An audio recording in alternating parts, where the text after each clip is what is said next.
Welcome to the 6th edition of the Goa Arts and Literature Festival held here at ICG. Today we have with us a very popular poet, Arundhathi Subramaniam. Welcome, ma'am. So ma'am, how do you incorporate poetry in your life? Incorporate? As in what role does poetry play in my life? I think poetry for me has been vital, it's been central in terms of a hierarchy of self-definition. I'd say I'm poet first.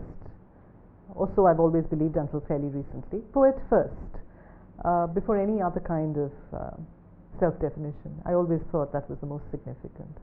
As a poet on spirituality and culture, how does it feel to interact with people coming from the same field here at the Goa Lit Fest?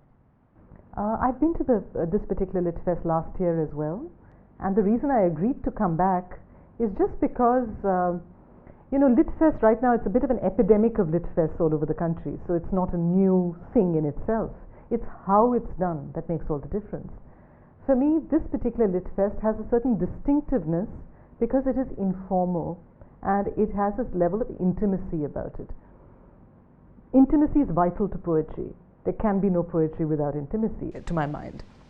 So that kind of intimacy allows for conversations, allows for lots of and often the most interesting conversations happen later, not necessarily at a session. But it allows for that to happen, which is, I think, vital to any kind of vibrant cultural, intellectual climate. And it's often about catching up with writers who are friends, but it's also about meeting others whom one had never known. So it's that combination of things that I think that makes it unusual, this one, intimacy and informality. Okay, and as you said that you have been to the last edition of Lit Fest 2, do you see any difference in the organizing part of it of this year too?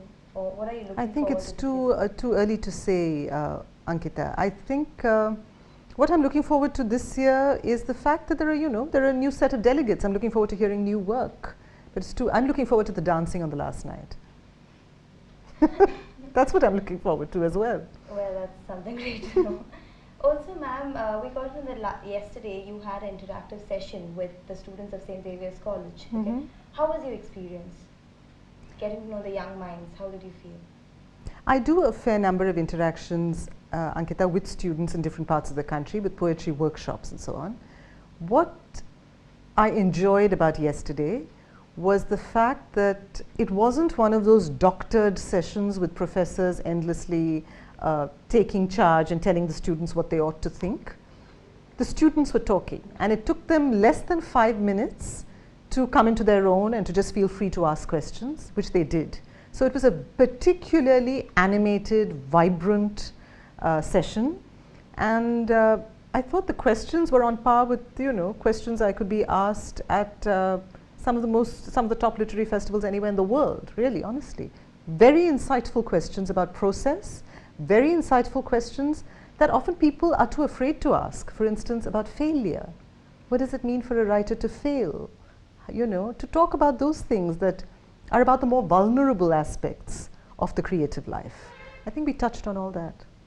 So, during your interactive session, did you find that there are few ideas or a few sort of concepts that were coming which you never thought of? Don't push it. Not quite.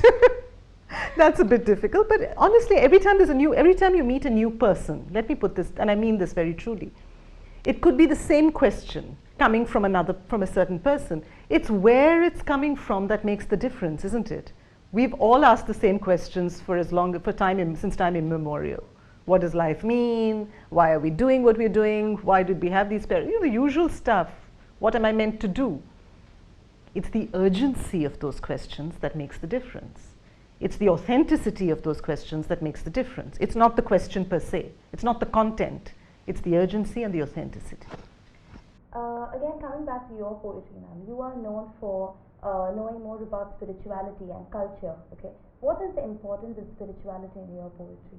Or where do you rate spirituality? Why don't you think of not that you don't think about other topics, but you do give more importance to spirituality. It is something which is within you, so you are putting it in the form of poetry. So what do you have to say about it? Actually, Ankita, in terms of my 4 books of poetry, if you were to look at the very first one and you were to look at the most recent, you'd find that there were a recurrent set of preoccupations, themes: the city, gender, death, relationships, cultural politics, all of that. Even if you were to look at the most recent book, you'll find that those preoccupations remain. There were also existential questions of life and death and quest and journey. They were there from the very first book onwards. So the whole notion of the spiritual in my life hasn't changed the content of my poetry at all. What it has changed, I believe, is the form. So the poems breathe differently now. I can see that the poems are different on the page. They are less dense verbal units. They are more porous. They are more perforated. I understand the role of the pause in a way that I never did before. And none of that would have happened if it wasn't for a fairly conscious spiritual journey. But spirituality doesn't mean excluding the world. How can it mean that? It can't. So it's not about saying, oh, I'm going to stop writing about this and I turn to writing about spirituality. It doesn't work that way. I think finally all that we would want to know is that from one of my colleagues itself from St. Xavier's College, she mentioned to me that you are very expressive and brilliant when it comes to reciting a poem. So I think the best part would be if you could just recite a few lines for us too. From a poem? Let me choose a short one. This is a poem called Home. Give me a home that isn't mine, where I can slip in and out of rooms without a trace, never worrying about the plumbing, the color of the curtains, the cacophony of books by the bedside. A home that I can wear lightly, where the rooms aren't clogged with yesterday's conversations, where the self doesn't bloat to fill in the crevices. A home like this body, so alien when I try to belong, so hospitable when I decide I'm just visiting. Well, that was amazing, and I couldn't take my eyes off you because I think it was not just your voice, but it was also your eyes that spoke every word that you said. So thank you so much for being here with us and sharing your time with us. And thanks so much, Ankita. Really, thank you. Thank you, ma'am. Well, that was Ms. Arundhathi Subramaniam at the Goa Arts and Literature Festival.